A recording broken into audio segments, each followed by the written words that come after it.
एक राजा जी थे और उनके दरबार में पंडित जी थे। बहुत मानते थे वो पंडित जी को, क्योंकि जो भी छोटी मोटी समस्याएं होती, जिन भी बातों में वह फंस जाते और उन सब बातों का वह पंडित जी समाधान करते। और उन पंडित जी ने राजा के ऊपर अपना कुछ ऐसा प्रभाव डाल रखा था कि राजा जी उन्हें सर्वज्ञानी समझते थे कि इनके बराबर कोई भी ज्ञानी नहीं है। लोक परलोक धर्म कर्म जो भी कैसी भी पहेलियां होती थी सब पंडित जी सुलझाते थे। राजा जी को बड़े बेजोड़ लगते थे, सोचते थे कि इनके बराबर ज्ञानी कोई नहीं है। अब जब भी राजा के मन में कोई भ्रांति आती, कोई भ्रम आता, तो पंडित जी उसको सुलझा देते और अपनी चतुराई से उसको खोल देते। हमेशा उनका काम क्या, राजा जी को हर मार्ग प्रशस्त करना। सदैव राजा जी का वह मार्ग प्रशस्त करते थे। अब शाही दरबार में बहुत सारे विद्वान लोग और थे। अब जितने विद्वान थे उन सबको वह पंडित जी बड़ी चुप थे कि हर बात पे जो है राजा जी इन्हीं से पूछते हैं, कभी हमसे नहीं पूछते। जो भी बात होती है सदैव जो है राजा जी इन्हीं पंडित जी से पूछते हैं। तो एक दिन कुछ विद्वानों में अपनी गोष्ठी हुई और बोले कि भाई देखो ऐसा है कि राजा जी के पास जाते हैं और बताते हैं राजा जी को कि वह जितने ये पंडित जी हैं ये बड़े मूर्ख हैं, इनको कुछ नहीं आता है, ये कुछ नहीं जानते हैं, यह तो निरा मूर्ख व्यक्ति हैं। अब विद्वान जी गए राजा के पास, अकेले में गए और राजा जी को सारा वृतांत बताया कि महाराज इन्हें कुछ नहीं आता है, यह मूर्ख हैं, आप इनकी इतनी तरफदारी मत किया करो। अब राजा ने बोला कि भाई देखो ऐसा है कि आप इनके विषय में कुछ मत कहिए, बहुत विद्वान व्यक्ति हैं, आप लोग इनकी ज्ञान का नाप नहीं ले सकते हैं, अथाह विद्वान व्यक्ति हैं, अतः आप जो है इनके बारे में कोई भी बात मत कीजिए। तो विद्वान व्यक्ति ने कहा कि भाई देखो ऐसा है महाराज जी, मैं तो इनके ज्ञान का नाप नहीं ले सकता हूं, लेकिन आप तो ले सकते हैं, आप उनसे कुछ प्रश्न पूछिए, आप नाप कर देखिए उनका ज्ञान कितना है, आप उनसे कुछ प्रश्न पूछिए। तो राजा ने बोला कि भाई ठीक है बताओ क्या प्रश्न पूछूं। तो विद्वान जी ने उन्हें कुछ प्रश्न दिए। बोला देखो आप उनसे पूछिए कि ईश्वर कहां रहता है, कहां बैठता है ईश्वर, और किस दिशा में उसका मुंह रहता है और वह क्या करता है। बस आप ये 3 प्रश्न पूछ दीजिए और वह विद्वान व्यक्ति को जो है अपने आप देख लीजिए वह कैसे विद्वान है। राजा ने बोला ठीक है, इसकी क्या बात है, मैं कल ही इन बात को जो है उनसे पूछता हूं। अगले दिन राजा जी ने पंडित जी को बुलाया, बोला भाई आइए दरबार में आइए। दरबार में आए, बिठाया और पूछा कि देखिए पंडित जी ऐसा है, आपने हमेशा मेरी बातों का जो है, जो भी मेरे प्रश्न थे उन सब प्रश्नों का आपने उत्तर दिया है और मेरे कुछ प्रश्न हैं आप उनका उत्तर दे दीजिए। पंडित जी ने बोला ठीक है महाराज आप पूछिए, प्रश्न पूछिए। तो बोले मेरे 3 प्रश्न हैं। पहला प्रश्न है मेरा कि ईश्वर कहां बैठता है, स्वर्ग में बैठता है, भूलोक में बैठता है, हिमालय में बैठता है, कहां बैठता है, ईश्वर कहां बैठता है। दूसरा प्रश्न है कि ईश्वर का मुख किधर की तरफ है, वो किधर देखता है। और जो मेरा तीसरा प्रश्न है वह यह है कि वह क्या करता है। अब जैसे ही पंडित जी ने सुना तो बड़े सकपका गए प्रश्नों के उत्तर। तो अब प्रश्नों के क्या उत्तर देते, यही उत्तर देते कि भाई भगवान तो स्वर्ग में बैठते हैं, भगवान स्वर्ग में बैठते हैं, या फिर क्या कहते कि भगवान जो है आसन में बैठते हैं, बड़ी जगह बैठते हैं। लेकिन ये तो कोई उत्तर नहीं हुआ। भगवान क्या करते हैं, भगवान किधर देखते हैं, पूर्व देखते हैं, पश्चिम को देखते हैं, उत्तर दिशा को देखते हैं, दक्षिण दिशा को देखते हैं, किधर देखते हैं, कुछ समझ में नहीं आया। जब कुछ समझ में नहीं आया तो महाराज जी को बोला कि महाराज ऐसा है कि इन प्रश्नों को उत्तर मैं आपको दूंगा, मुझे किंचित समय दे दीजिए। राजा ने कहा ठीक है, आप समय ले लीजिए, क्योंकि इन सवालों के जो उत्तर है उनको प्रमाणित करना है, प्रमाणित उत्तर देना है। तो बोला मैं इन प्रश्नों का जो है आपको उत्तर बताऊंगा, तो इसलिए आप मुझे 8 दिन का समय दे दीजिए। राजा ने बोला ठीक है, आप 8 दिन के समय में चले जाओ, इसकी कोई बात नहीं है, लेकिन आप मुझे जो है ठीक ठीक उत्तर दीजिएगा, और अगर आप जो है 9वें दिन आकर के और इन प्रश्नों का प्रमाण सहित उत्तर दीजिए। पंडित जी ने हाथ जोड़े, बोला अच्छा महाराज चलते हैं। चले गए।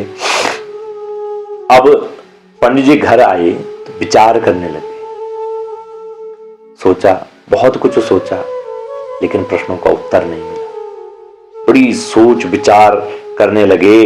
कब 8 दिन बीत गए पंडित जी को पता ही नहीं चला, लेकिन कोई भी ऐसा उत्तर उन्हें नहीं मिला कि जिस उत्तर को देकर के वह राजा को प्रसन्न कर सके। अब 9वें दिन आया तो पंडित जी सोच रहे हैं कि यार आज तो उत्तर तो प्राप्त मिले नहीं है, तो झूठ मूठ बीमारी का बहाना करने लगे, सो गए। पंडित जी के पुत्र थे, तो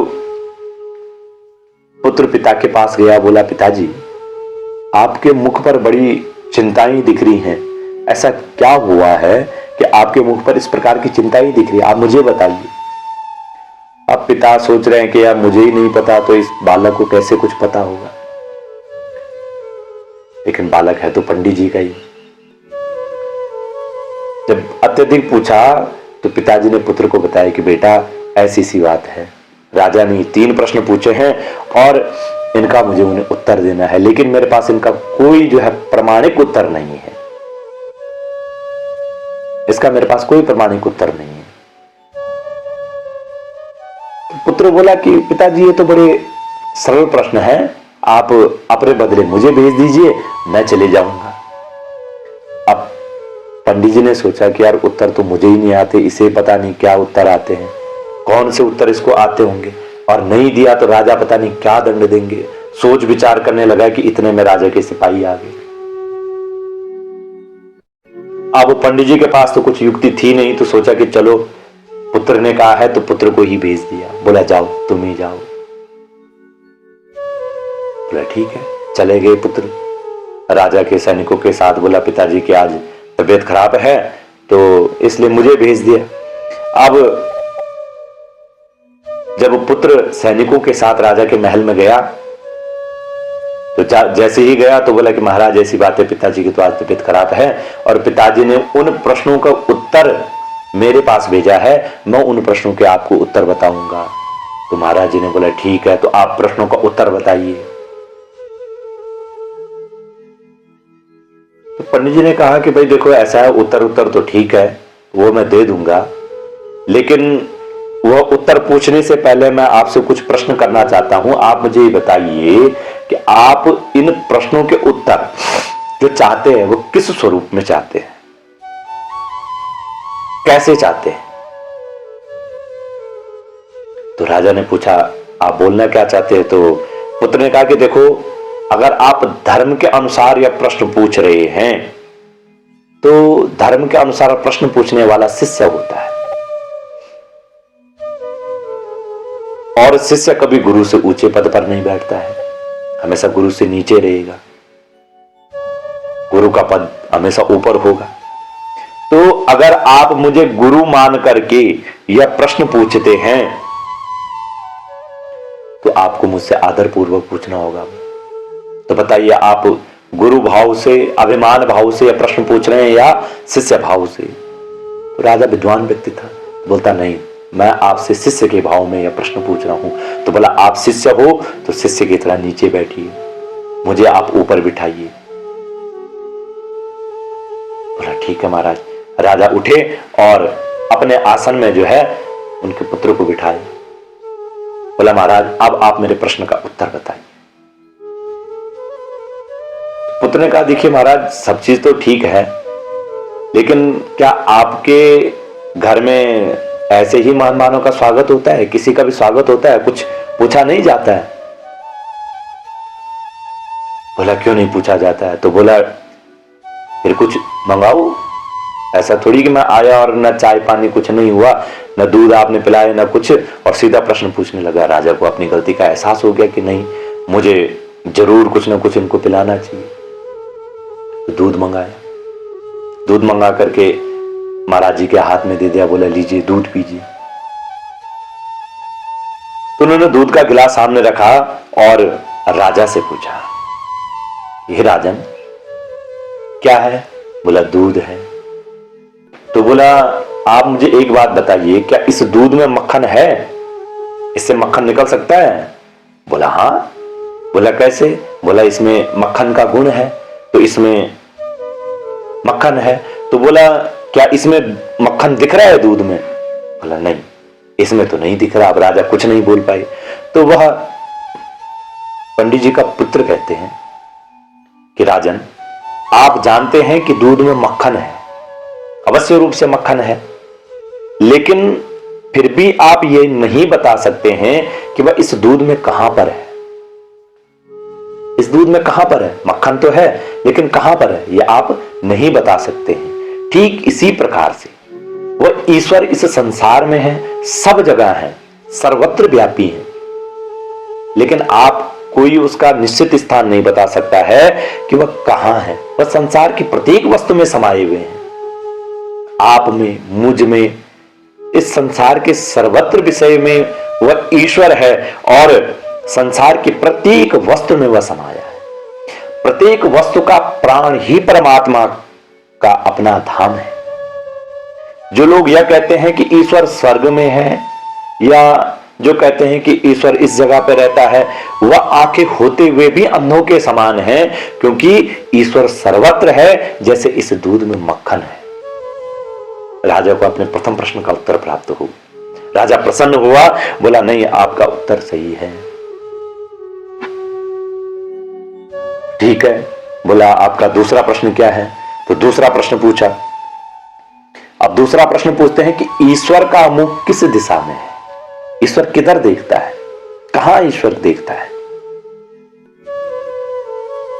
तो पंडित जी के पुत्र ने कहा कि इसका उत्तर मैं आपको दूंगा, लेकिन आप एक मोमबत्ती लेकर के आए, जला करके। मोमबत्ती लाई, मंगाई गई। जब मोमबत्ती मंगाई गई तो मोमबत्ती को पंडित जी के पुत्र ने जो है बीच में रखा और कहा, हे राजन, आप मुझे यह बताइए कि इस मोमबत्ती की जो लौ है, जिससे प्रकाश निकल रहा है, इसका मुख किधर की तरफ है? कहां है इसका? या पूरब को है, या पश्चिम को है, या उत्तर को है, या दक्षिण को है? बताइए, यह कहां अधिक रोशनी प्रदान कर रही है, आप मुझे बताइए। बादशाह ने कहा, ये तो चारों तरफ देख रही है, इसका प्रकाश जहां जाएगा चारों तरफ जाएगा, ये एक निश्चित जगह को नहीं देखती है। तो पंडित जी के पुत्र ने कहा कि ठीक इसी प्रकार से ईश्वर किसी एक दिशा को नहीं देखते महाराज, चारों दिशाओं को देख रहे हैं, और इसीलिए ईश्वर को चतुरानन की संज्ञा भी दी गई है कि वह चारों दिशाओं को एक ही समय में देखते हैं। जैसे यह मोमबत्ती जली हुई है और इसका प्रकाश चारों तरफ हो रहा है, ठीक उसी प्रकार से ईश्वर भी चारों दिशाओं को देखते हैं, वह एक निश्चित जगह को नहीं देखते। बादशाह को उत्तर जच गया, बोला ठीक है, आपका उत्तर तो बहुत सही है। बोला ठीक है। तो बोला महाराज, अब मेरा अंतिम प्रश्न है, आप उस प्रश्न का उत्तर दे दीजिए। बोला हाँ ठीक है, पूछो। बोले ईश्वर क्या करता है? ईश्वर क्या करता है? बोला महाराज, आप इस प्रश्न का उत्तर तो आपके समक्ष है। बोला इस प्रश्न का उत्तर मेरे समक्ष कहां है? बोला महाराज, आप एक राजा हैं। बोला हाँ। बोला मैं एक ब्राह्मण का पुत्र हूं, न मेरे पास धन है, न मेरे पास ज्ञान है, न मेरे पास कुछ है, मैं मात्र एक ब्राह्मण का पुत्र हूं। लेकिन आप जरा यह देखिए कि आप कहां बैठे और मैं कहां बैठा हूं। आप नीचे बैठे हैं और मैं आपके सिंहासन पर बैठा हूं। यही काम तो ईश्वर करता है। जो राजा है उसको रंक बना देता है, जो रंक है उसको राजा बना देता है। इसी क्षण मैं आपके आसन पर विराजमान हूं, अभी कुछ देर पहले आप इस आसन पर विराजमान थे, लेकिन क्या है, आप खुद देखिए, यही कार्य तो भगवान करते हैं कि राजा को रंक बना देते हैं, रंक को राजा बना देते हैं, गिरे हुए को भगवान उठा देते हैं, उठे हुए को पुनः उसके स्थान पर नीचे बिठा देते हैं। यही ईश्वर का कर्म है। कभी राजा को ऊंचे पद से उठा करके नीचे पद पे रख देते हैं, और कभी नीचे रंक को उठा करके राजा बना देते हैं। और यह सब ही कार्य तो ईश्वर का है, यही तो ईश्वर देखता है। आज पंडित जी के पुत्र के द्वारा अपने पिता की प्राणों की रक्षा हो, साथ में नौकरी भी नहीं गई, और राजा को उनके पूरे प्रश्नों का उत्तर मिल गया। तो कहने का अर्थ क्या है, ईश्वर कोई एक विशेष अवस्था में नहीं रहता है, ईश्वर कहीं एक जगह नहीं रहता है, अनेकानेक जगहों पर रहता है, सर्वत्र इस संसार में रहता है। और वेदों में कहा गया है, सहस्र सिर रेखा पुरकः सहस्राक्ष सहस्त्रपात। वह ईश्वर कैसे हैं, सहस्त्र सिरों को धारण करने वाले हैं, सहस्त्र हाथ पैरों वाले हैं। वह इस चराचर जगत को, संपूर्ण जगत को देखने वाले हैं, किसी एक निश्चित जगह को देखने वाले नहीं हैं। और इस संसार में क्या होता है क्या नहीं होता है, इन सब चीजों को देखने वाले ही वह ईश्वर है।